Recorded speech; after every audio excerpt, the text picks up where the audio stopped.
Everybody good? Okay.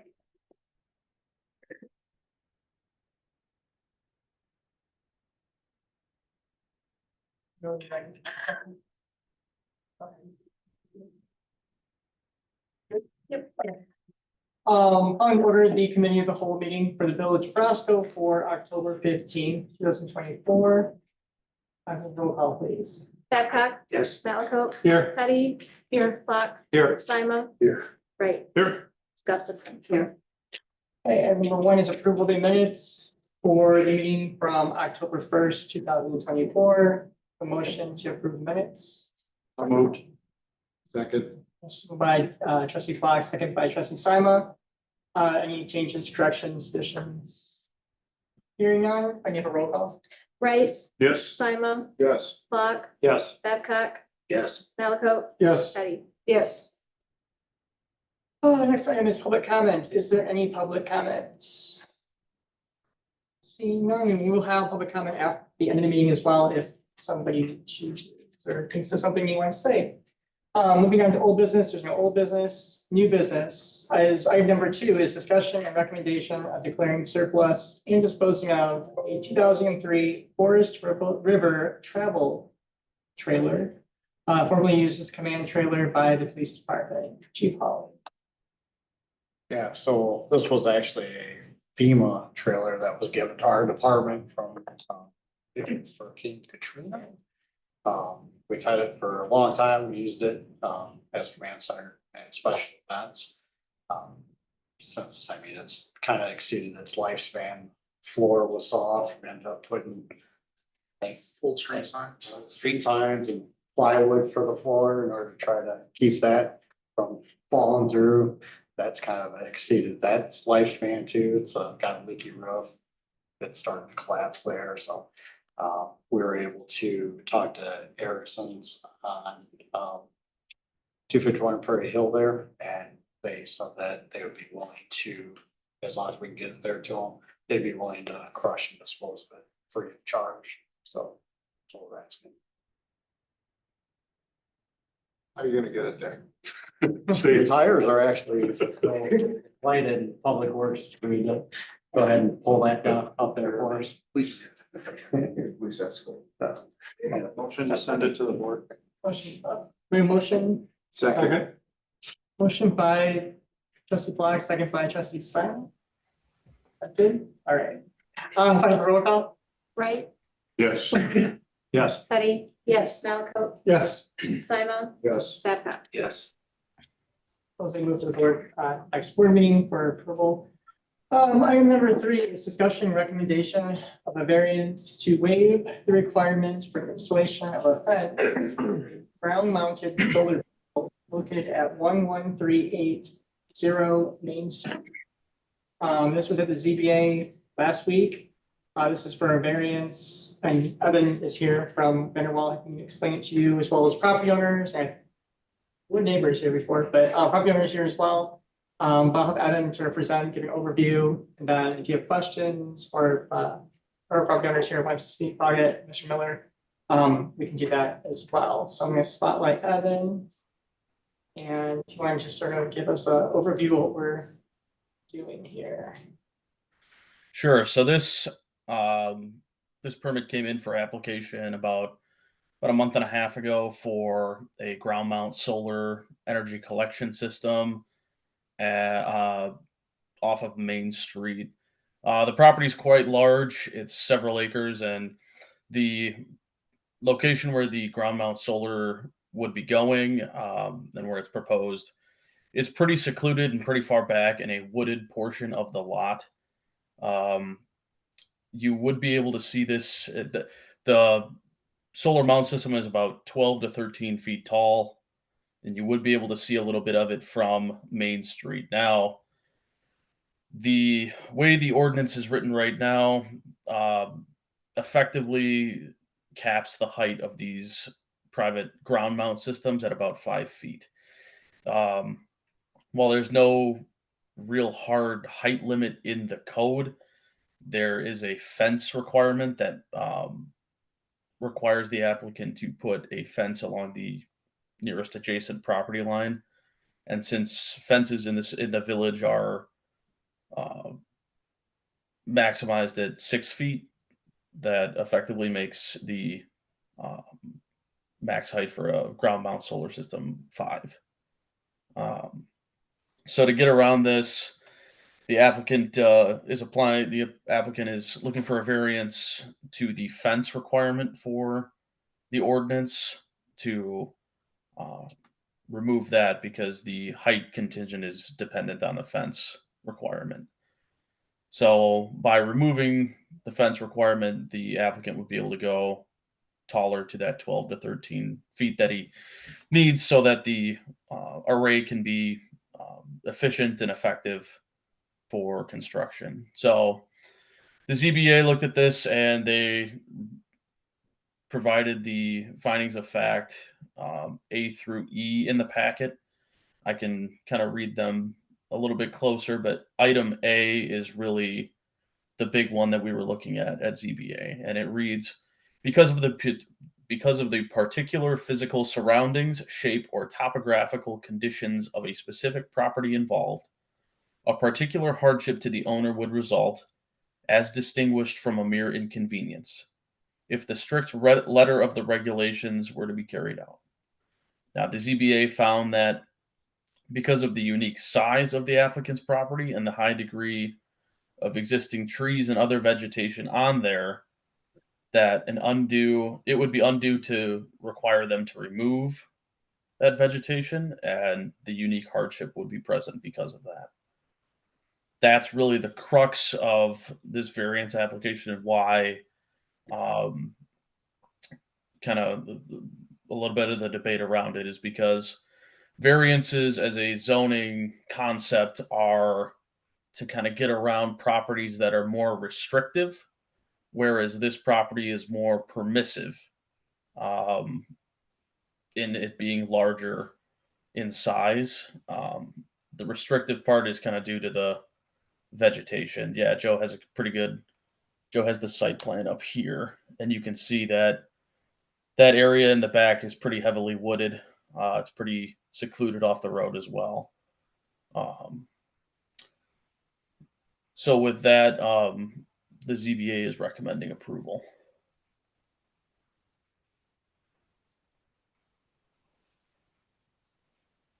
So, any discussion? Do you want to hear from Mr. Miller? I have one question. A fence will or will not be necessary at all because of the 10 or 15 feet that these solar panels will be? Under our code, where you're required, you have ground mounted solar. So this is the same type of solar panels you have on your roof, except on these posts, ground mounted.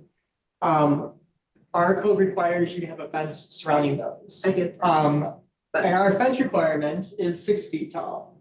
So then that limits the height under our code of 1 foot lower than the fence, which ends up being a 5 foot restriction. So what we're in front of us today is a variance saying the property owner does not need a fence surrounding that. That is what the request is not to have any fence around the property. Otherwise, it would be, well, the solar panels would be higher than the fence. So it meets that purpose. And then 13 or 14 feet, I think, is what the size is. So. I'd like to hear from Mr. Miller. Welcome to the board. Thanks for having me. So when I first, jumped into this, I didn't want this to be any problem anywhere. So I did, to the ZBA, I did bring my neighbors on both sides of me. And the only two people that would, aside from anybody looking directly down my driveway, they're the only two people that would see this see the ground mount system, because it's a decent size ground mount. But I did try to go for a roof mount, but because of about 6 trees that surround my house and the size of my roof's not big enough for the size that I need, I can't go that route. So this kind of leaves me to where we are, and because of where the sun comes and hits my yard, I'm located to one spot in my yard, and that's where it is. So I'm kind of stuck with if I want to move forward with this project, this is where it has to be.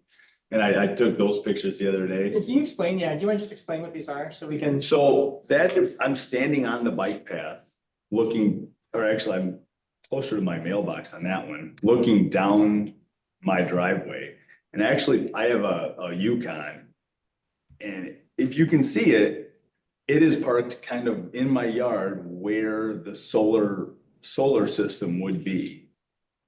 I kind of tried to give some sort of a visual representation. There's a couple more pictures that you can see it if you zoom in close enough. That might be a better one. But Oh, there it is. if you zoom way in. I got TP this. Sure. Okay. Teenagers, right? Yeah, there it is. This is from Main Street roughly, This is from Main Street, yes. looking down, so that's where it would be. 28 panels, I believe it is. Is one ground mount or how many? Yes. Just one and it holds the whole, Yep.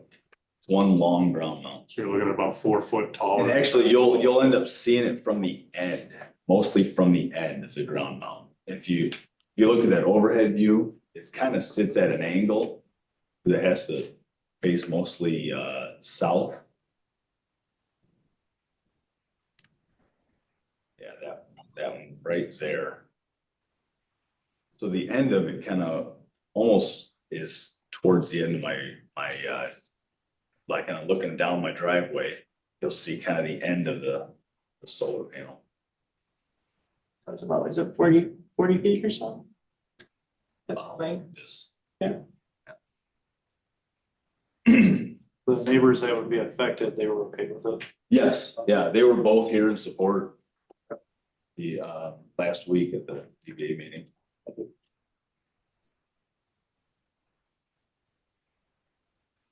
Make a motion, we send it to. Second. Yeah, the findings are in favor of it, so there won't be any additional findings, so, motion by trustee Flock, second by trustee Malcolm, yes, no, Simon, trustee Silent. I roll call, please. Malaco, Yes. Teddy, Yes. Babcock, Yes. Wright, Yes. Simon. Yes. Yes. Be sent to the board for, in 2 weeks or 3 weeks next. Number 4 is discussion of the village engineering outsource agreements.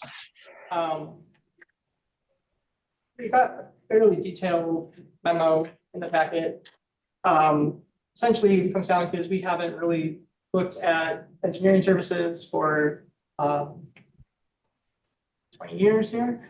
Currently we have Fair Graham. I think we're pretty happy with Brandon right there. Make sure we're absolutely happy with Brandon. And that's, usually they provide our sort of general engineering outsourcing contract, which is all of our sort of day-to-day items. I think there's a list in there. Yeah, there's a list in there. In that memo of what our general day-to-day engineering is versus what some of the design work engineering is. Right now, what we've done is we've used them for both. Under the state statute, we have a pre-existing relationship with a firm, professional services firm. We don't need to do additional procurement steps to it. And so it's generally why we've just done Fairgram, this proposal, talk with them, they write this proposal to us for design work. So the discussion here is, and what we look at is do we want to look at putting out a, actually it's RFP, we'll call it RFP, but if you want to start proposals for engineering services, including Fairgram, for our general engineering, and then also maybe establish, in that one same process, we could also maybe establish some other engineering firms we might want to use for other design work we have. One of the issues we've had with Fairgram, we've had this conversation with them, is sometimes it's a little difficult to get those proposals for the design work, for the bigger projects, residential road, or we've had some grant projects, we've had some other development projects, including some of the Main Street ones. It's been sort of difficult getting those completed and getting those coming through, and just pricing too, right? Part of it's just pricing, seeing what the price is of other engineers, other firms. So there's both those items. We can do one, we can do none, we can say, yep, Fairground, we're good. We can go out and say, I think probably what I want to do though is look for a general engineering for our day-to-day stuff. Whether that's Fairground still, or it's somebody else, but get those proposals. How would they handle the day-to-day operations? How would they staff that? Right now, we also discussed too, right now we've got Brandon 3 days a week. We used to have somebody 5 days a week. And sort of our development sort of quieted down quite a bit, right around COVID, before COVID maybe a little bit. So we switched over, we split them with South Beloit right now. So we split the one fee, the 1 5-day-a-week person, which is Brandon, between us and South Beloit.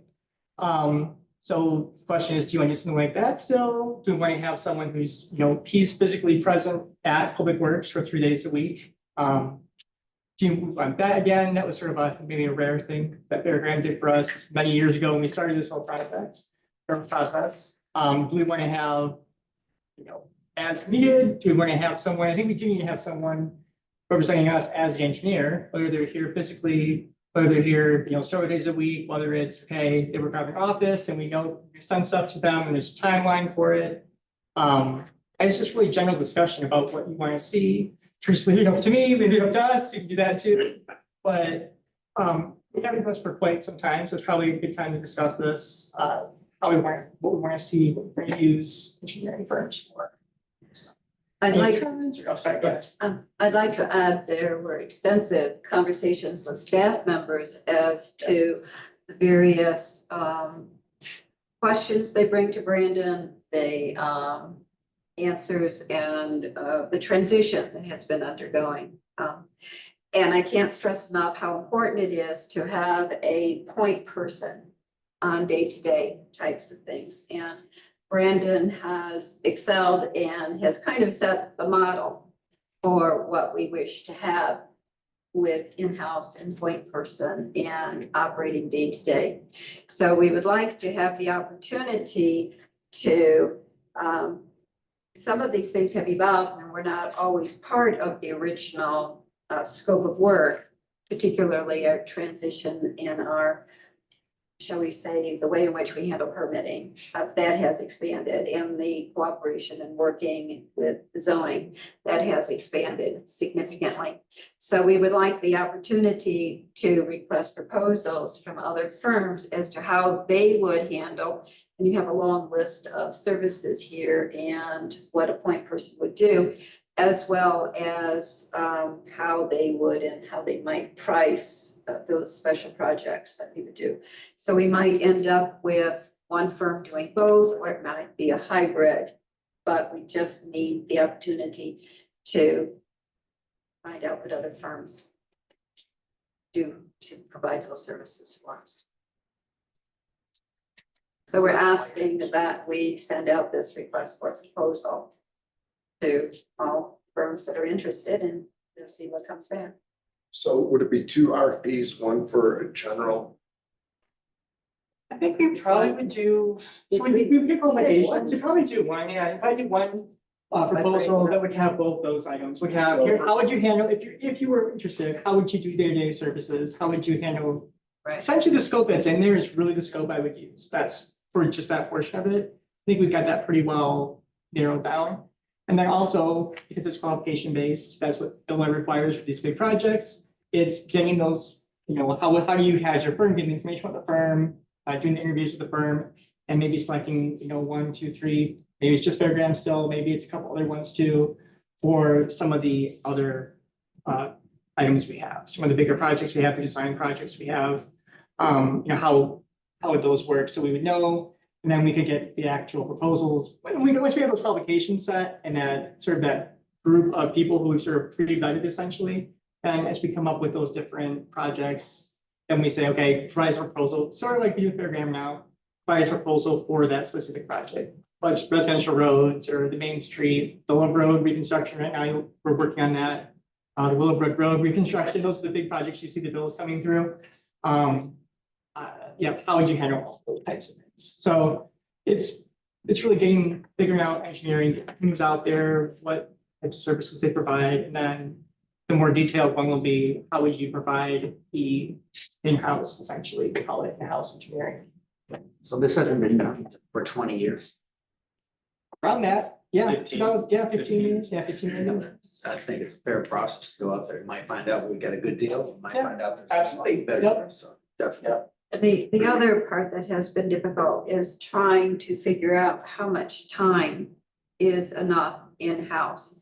We know it ebbs and flows, but lots of things have been piled on Mr. Boggs here over the last year. I guess we could say from our point of view that we're growing, that's good. But this 60-40 split with South Beloit hasn't always worked out for both municipalities. You can't be places at the same time. And so that's also something that we have to try to juggle and figure out in-house, how much time as a point person actually in the spot or on call or availability or whatever the firm Additional responded. resources or different, yeah. However, they choose whatever mechanism they have in order to meet those needs, our needs, as we outline them here before you. I talked to Seth briefly about this as well, and he's absolutely wants to be able to put together something that, works for us as well too. So they will be applying again, they'll be submitting a proposal as well. With this too. So we're not saying no, Fairground, we don't like you, you're terrible. It's just trying to figure out what's out there and sort of how to balance this. So we had a lot of development last year. We had a lot of projects this last year. And with all these it's good, but yeah, with all these Main Street projects coming up and with the somebody about working on, there's a lot that we need to try to get. Have you considered independent contract? We've asked that. Yeah, unfortunately, it's in the contract that's happening. No. We good? So if we split with South Beloit go away, then, I mean, basically in that sense, if you did this, would be doing that. I imagine so. I don't know how it would work if Fairground do proposal. Right now, I mean, Fairground is without Beloit. I believe, my understanding is that, they'll continue to be South Beloit's engineer. So that will be there. So if we'll continue with Fairground, it would maybe be split, maybe it's, assigned a person, maybe it's, But we can all bring in. we can always request a full-time 5-day. Yeah, absolutely, right? Yeah, that's what we had before. As we had before. We manipulated it into this. Yes, only recently. Fairgram accommodated our request by breaking it up between us and stuff. Correct. So if we were slower, now if we're getting faster, I'm sure they would be more than happy The to need. To take more, yeah. take on. What are the timelines for this process? I mean, when would a bid go out, seeing it come through the board? I would like to have it come out at the back. I mean, we've got Tom Green's put together a bid proposal for us. Which we got essentially the scope on it. But we've got that ready. We could have it next board, November 1st or November, is it November 1st? Whatever November board meeting we got, 5th, I guess.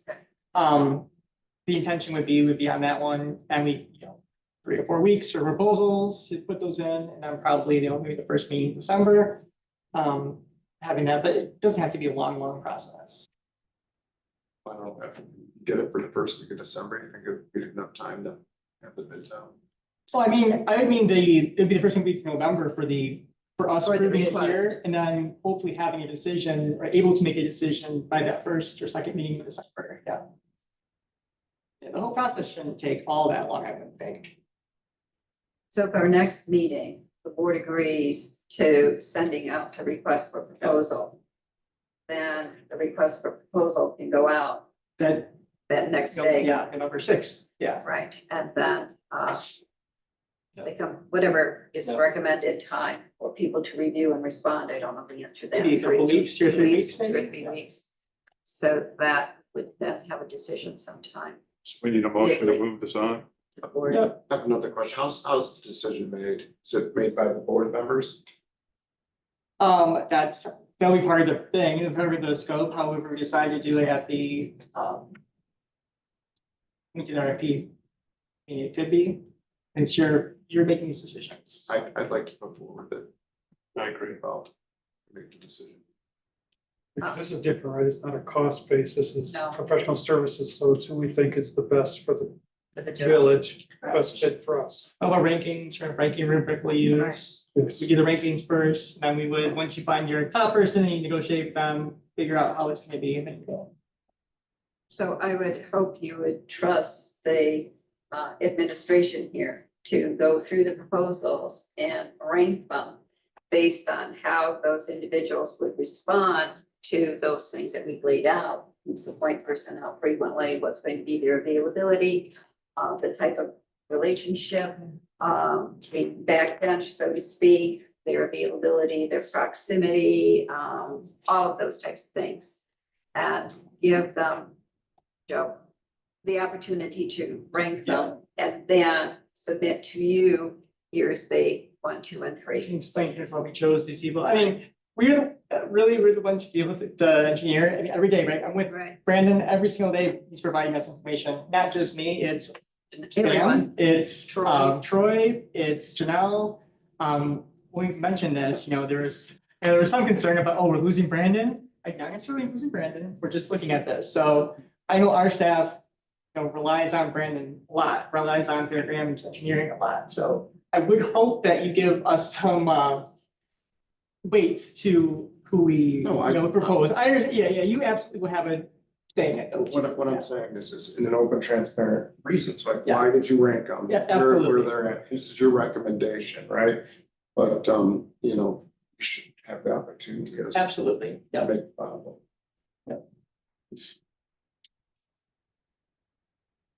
A motion, Motion to move to the board, yeah. there's a second. Second.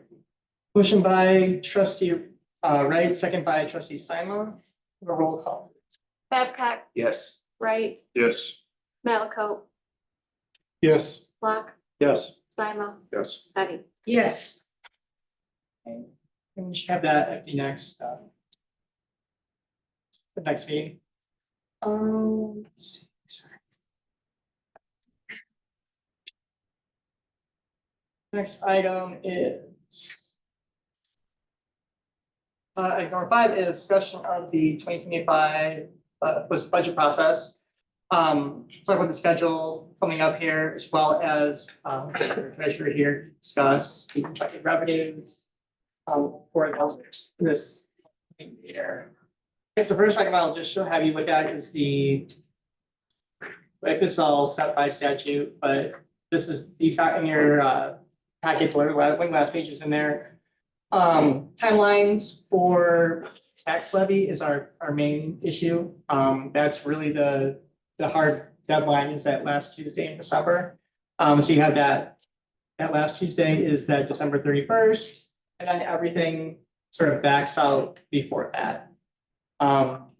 Based on if we have to have a taxation hearing, we're gonna have a appropriation, we have to have a public hearing on the levy, we have to have, there's a list of things on here.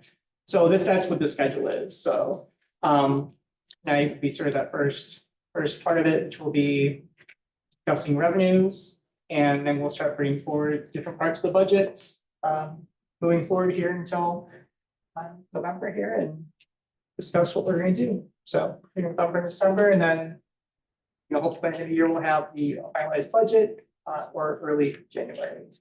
So I will have treasurer. Charles on revenues. Revenues. And you do have a printout of those in front of you, print out. Let's do. Yeah. No, let me make. Go line by line. This year, and hopefully not, if we want to, you can, but hopefully we'll go more big chunks. Right? Yeah, Okay, I'll get to the property tax part. I'll bring stuff. One of the highlighted ones, video gaming, like the video gaming's more of an estimate based on how it's going now. Last year we budgeted 515, 525 seemed reasonable. Cannabis and then the local use tax and state income tax. That's on a per capita basis. So I have a rate from IML. And I take, so the 10,983, you see at the top of that column, that's your population. And I take that by the per capita amount. That's where that, approximately where that number comes from. And just the sales tax amount of 2.275, that's an estimate based on current way things are going. And then the corporate replacement tax earlier on in the year, they said it would be down 35%. But they came back and said it would be down 25%, that was gonna even off, so. We went from 230 and dropped that down to 210 this year, because that probably will drop. And that is solely on whatever the state wants to provide you. Couple other changes there, the interest income, to drop that down, we're gonna use some of those funds, so we're kind of anticipating that the interest will go down. So overall, we're at, the change from 2024 is down about $4,610.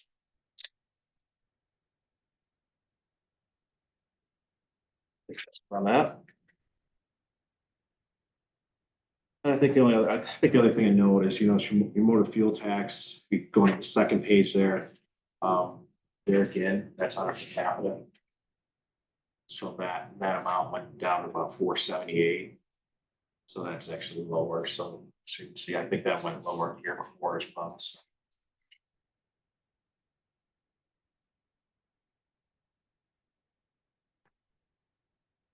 Where we have telecommunication tax going up. That's Kind of how it's going. but That's kind of how it's going. that's interesting. I mean, for so many years, we were just It's going dropping down. and dropping, but yeah, that's nice. Something new applies to that? Is there something new that's feeding it? What's causing it to go? I think it's just that it could be that appropriation that it just. That's kind of what I would guess more is that appropriation. More and more cell phones, less. Yeah. down. Right. I wonder if they're touching more of those. We've been sort of focusing on that too, but touching more of where they're actually taxing people. So maybe we get more of that records, but I don't know. That's really strange.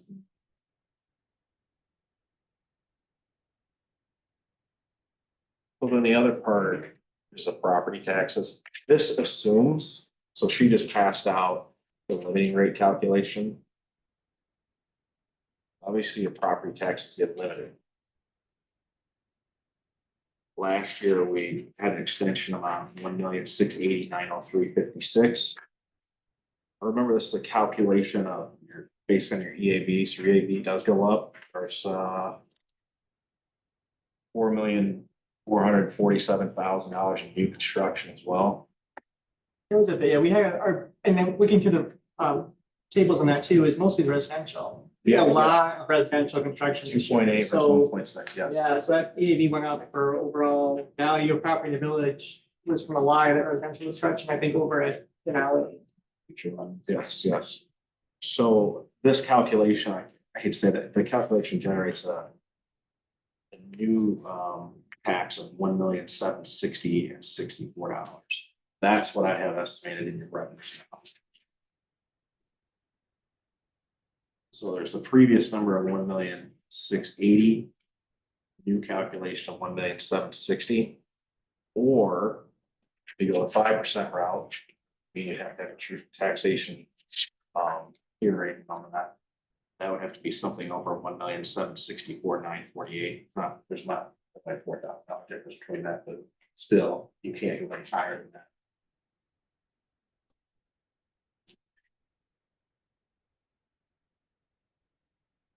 So I would keep in mind that 1,760,000 doesn't mean you're raising taxes, because there's a calculation that gets you there. Just means there's more. It's just there's more property value. And a lot of the time, we talk about, is it because, inflation or, property values are going up? That's part of it, sure. But a big part of it, so looking through all of our stuff from the county, is a big part of it is new construction, new homes, new properties that weren't being taxed before at that rate, right? They're vacant, really vacant. They're developer vacant, almost farmlands, taxes on those. There were farmland taxes on those until you build on those. So that's sort of what that big increase is. So the increases on this. As opposed to just, oh, there's properties, their properties are worth more, so we're gonna higher taxes. Well, partially, but a big part of it is the new construction.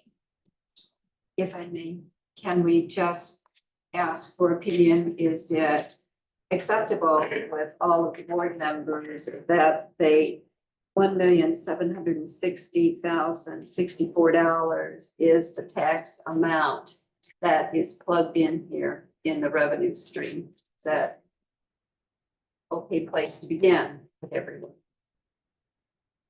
I don't think we need to go any higher. So you will at a later date be asked to vote on this tax levy in that schedule that Joe gave you. Everyone okay with that? Okay. So we'll base our budgets on that number then. The 1,760. When are we gonna talk about capital projects? How about if we go through, finish going through this first, because it does come up. I'll jump down to public safety.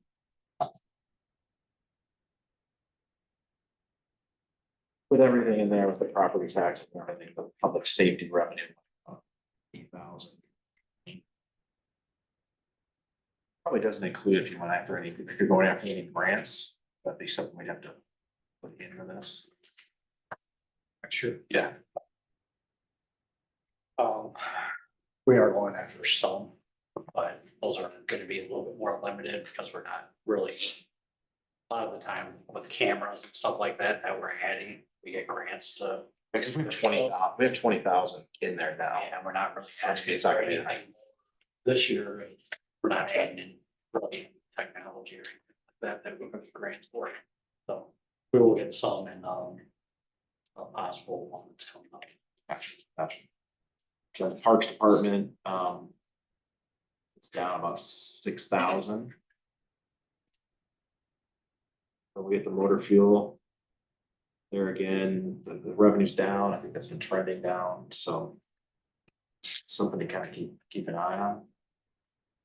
Debt service. Based off of what we have to pay in the future. The capital project fund. That's a transfer from the general fund is 1,290,000. There's two things in there. There's two of them, but there's one for 490.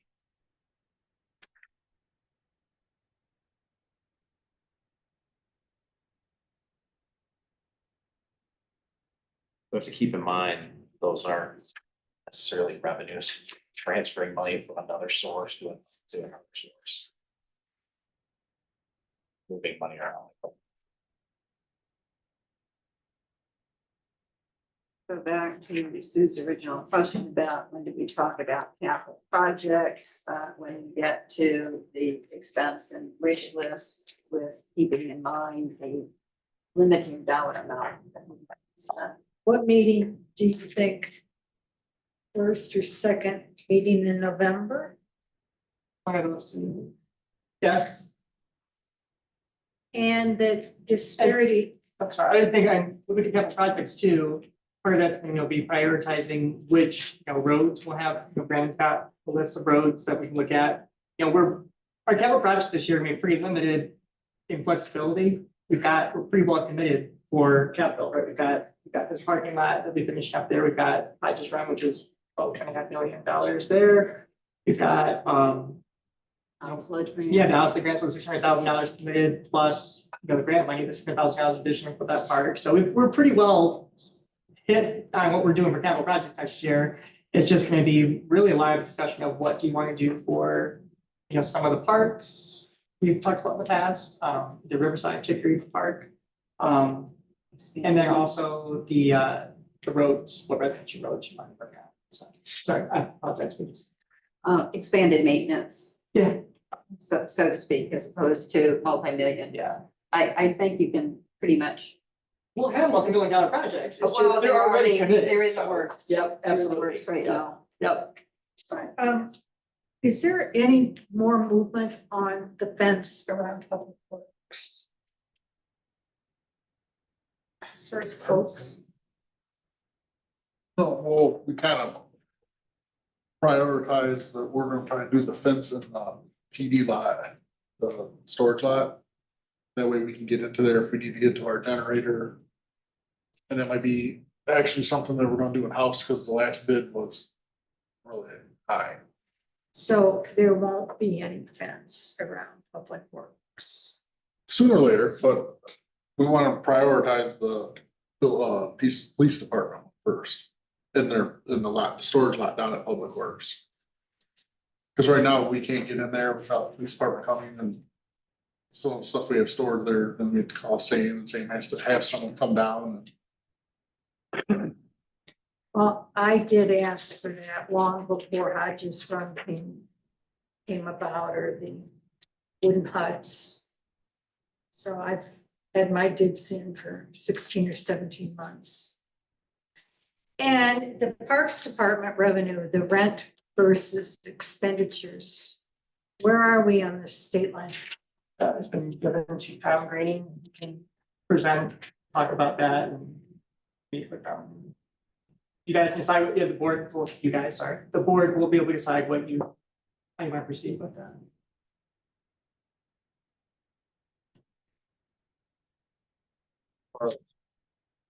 If you want to terminate the lease with the baseball groups or Swanson Park, or any, yes, really, or adjust the rents, or see if they want to take, you know. Stop. Buffington. Yeah, I mean, it's going to be it'll be a legal kind of issue when we get to that point, so. I I don't know guess, why we're so fixated on. I don't either. I'd like to know what the issue is, what it is that needs to be changed. If it's just the rent, and that's something that can be negotiated. If there are other issues in that contract, then what are they? Because what we have with them is we give them the facility, they run the program. We stand back, they run the program. If people are not happy with the program, then the participants address the board that is running the program, not us, so to speak. And that's the way it's worked. And it seems There's to no have worked problem with the okay. program. The issue is, and I hate to use the word transparency, but it would be nice to know, since it's our park, what's generated out of that park So if, under his state line baseball. help me understand. We're if- giving, if- we're No, giving, just this, if it were transferred to language in the contract, you would want the contract to have a clause saying that whoever's running the program will do what? provide monetary, provide numbers, which he will not do. I would like to know how much that park generates, and as we handed out for $3,500 measly dollars. And he gets exclusive rights to one of our better parks in the village. And until whenever, he has never provided a number to the board, which we should be able to get in a snap of a finger. Now, I'm saying he takes that park and generates, I don't know how much money with all the sponsorship banners that are up. And all the things that he makes, the entry fees, the $20 to get in family passes, and I believe we're handing out a prized possession. Why don't we hand out Porter Park for $3,500 a year? So going back to proposed contract, if you were sitting down with Tom Green, you'd say, I would like to have the following language incorporated in the new Yes. contract. That on, pick a date, any date, let's say, let's just say January 1. On January 1, whoever is running the program is responsible for providing us with, and take off all the information you want. And then failure to comply will terminate this agreement. Okay? Sure. But I And still a think, current 501. Yes, Yeah, that's the thing, I think we're required to do that. they're required to do that anyway, and it would be nice to maybe, I mean, I'm just saying, we could maybe double or triple that fee. We may lose out on electricity because don't we get that free right now? Because if we profit off of that, then we now have to pay electricity for that park. We don't currently. We don't profit, Is We'll the pass cost, it on to them. We don't Common. currently pay the electric bill for Right. that entire park. Right. Which would be substantial sure, if we start charging. Essentially, if we're. more than the 3,500 If that we're we're getting, benefiting off of the park in a financial way. but we I are don't know already, how ComEd's words are with it, but right? they're okay with what we're doing. If we go further outside of that, Gouge it. and- right, Yeah. they're gonna say, okay, We want- you're making money, we want our Fine. money, because we're just giving you free. That's potentially, yeah, that could be a It possibility. should be a set percentage, and if they're making less, then they should be charged less, if they're making more, then they should be charged more, but it should just be a static percentage, and that's what it should be. And you can't do that unless you have a number, which they're required to provide. No, Not I currently, completely yes. understand that. I'm just saying, we could potentially put ourselves in a situation where ComEd said, you're gonna pay electricity, and now we also. Maybe we leave it the same, that's all that's all I'm saying exactly what Mike, we need a number instead of giving out a part. You know, if he makes 20 grand a year out there, They, let's make sure we keep it they, not a single, it's the board, the state line. great, state line report, baseball, yeah. state line baseball makes 20 grand a year. It would, maybe ComEd needs to know that. They don't care. It's, you know, it's, Well, I don't know the fascination for it, but it is what it is, I guess. and maybe something that we haven't taken a look at in a while, but this is a Troy and Parks question. Based on what Public Works does down there, how much money do we expend as village in doing service in that area? Even though it is our park and they do a lot, I'm not sure of where the break is. So the $3,500 has been a price set forever, and I don't know on what basis that number was decided. all the more reason to So look at it. if there is a way to peg what the maintenance cost is that is just associated with facilitating this program, not the total park used by everyone, but just what do we spend in order to promote or facilitate this, it would be interesting, because our goal here would be to break even, not make money. And if we put in 3,500, we put in 3,500. If we put in 4,500, meaning how your crew, what your crew does, because I do know this organization does a lot of work down there. Oh, yeah, yeah. And we, on our end, we get along great with them, but, you know, we pretty much really don't do nothing inside the fenced in area. We help out here and there with them. Mainly things that we've had to buy is this, like the water filters for the well system that they plug out. That's kind of like the main thing. There was a lock that broke. Every now and then we have to fix a leaky sink or something like that. So it's pretty minimal. But I can get you the whole cost because we have activity code for that park, so we can break it out. Okay. It just as a curiosity, so it gives us some idea that maybe, you know, $3,500 been a fair price. Yeah, we're spending $50. And what he profits or what he makes is he's accountable to state of Illinois and the federal government.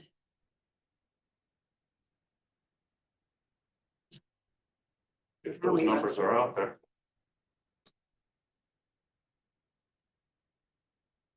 But, what did we get off on this? I think we're just at the discussion, capital, Oh, I think. Or with the park, thing. We're done with the budget process. I think so. For Any tonight. more What's, discussion? what's Questions? the status on the veterans with the service animals? I know it's supposed to be this week. Trustee Patty, who was sort of spearheading that, requested it not necessarily go forward. If you would like to have it go forward, I can bring it back in. Well, I just noticed it That wasn't was, here. that was the reason. I was asking you how we wanted to word it, what we wanted to exactly talk about, and When they said they had another location. Available. I said, they. And I had asked them, had they checked out, we had had numerous telephones. And I had suggested Harlan Township, Roscoe Township. DFW. So I don't know what happened. But I just, like I said, I didn't see it on here, so I just wanted clarification as to what. Is there, I have one other item for, just 1 second, please. Mark, is there anything else that you wanted people to be aware of regarding the information you provided tonight?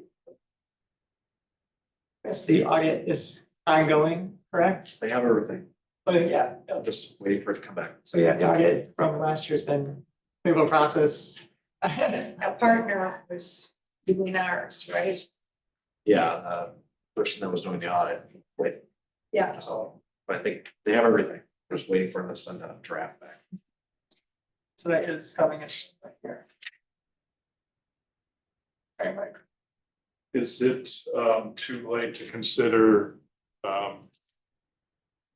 Main Street Conference, November 12th? Oh, yeah, sorry, good point. In that memo, is there any interest in?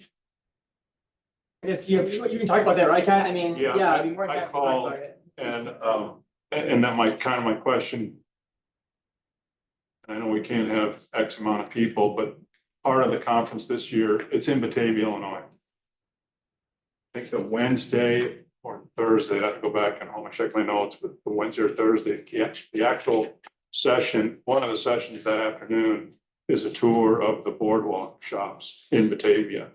And they're gonna put on a question. I was looking at the conference program. I think most of the conference itself seems geared toward if you were like a Main Street organization. Right, I'm doing it. However, I guarantee that we can talk to Batavia and set up a time where we would have they a, said they would do that for us. and we take it to that to Yeah. wherever they buy We theirs off could do a of. Zoom call, we could. Yeah, What's or you go the, down there. what's the, well, how many, Well, is it Well, we the would same post day it. as the ice foundry? well, that's the opening day. It's during that time, yeah. I was saying, we can definitely set up a time to go, and if there's interest from this board, a field trip, if you would like to set up a field trip, we can go as a group down there, post Travel it. Company car. We travel with company car, we can post it. But Seats forward. two of them, Got two of them. two of them. Oh, Yep. Do they have a virtual walkthrough on their website? I don't think they have a virtual Think watch, so. really, that info. But we can certainly do that. We can set up something with them. I'm sure they will be more than happy to show it off to us and to give us ideas. I also asked her about doing like a Zoom for the, like a public, if we want to do Zoom. Yeah. I think the more we learn about it. Those are interested in doing that? I can set. Yeah. I could see going down for a day. Do it at nice time. Yeah. Let me check what day that actual tour is, Oh, yeah, we could, yeah, you're right. because you're right, the 12th is, it's the. That's foundry. Yeah, we can set something up. Just there. go down. But there is interest in doing that, it sounds like, so we will. Might not necessarily the conference, but maybe for a time in. One day, if they, Yeah. I think they, Yeah. said to us, we expressed like, yeah, such good time and how long they project. that- yeah, it's open November. They close December, No, yeah, right after Christmas. March 1st. So you can just go. Yeah, there won't, yeah, you can, well, they won't be open, but. Yeah, we can, they'd be more than happy to take us through it and while it's open. we can work out the this part.